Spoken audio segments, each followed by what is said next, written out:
What's up YouTube? It's GC Off-Road, and today what I'll be working on is removing the VIC from my center console. Okay, so the first thing I did was came down here and took the two Phillips screws out of the top of the VIC cover. Then I removed the ashtray and loosened those two Phillips screws back in there. And we'll take those out.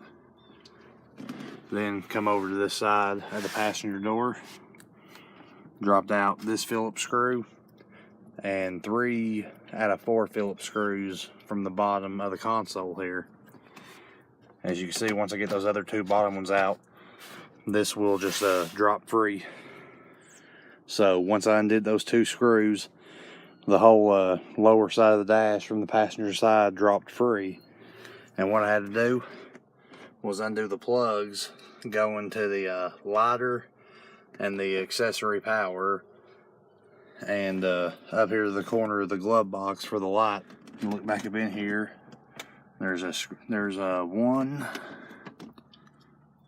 2, 3 screws to pull out, and then the VIC should just drop free.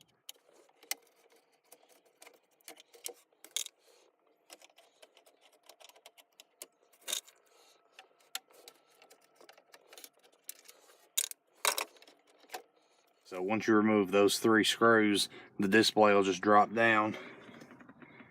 And what you'll have to do next is unhook that harness, and then you can completely remove the display. So there you see I've got it taken out. And what I'll be doing next is I'm going to open this up. Looks like we got 6 Torx screws to separate it. I'm going to go through and check the connections, see if there's any burnt or that the solder's wore out on, and see if it can be fixed. Okay, 12 screws later, I got this display opened up, and I can already see, if I can get it to focus, corrosion at the base of that capacitor. Now, go ahead and flip this over. Well, it's got a burn spot inside the display. And if you look right here on the opposite side where the capacitor is at, it's got several burnt spots in it. So I've decided that it ain't even worth trying to fix. Probably what I'll do is I'll go look at the junkyard and see if I can find one of the cubby boxes that come in. I think it was the 2-wheel drive model or whatever it come in. But it's starting to rain, so when the weather clears up, we'll come back and finish this video. Okay, guys, come inside because the rain set in pretty heavy.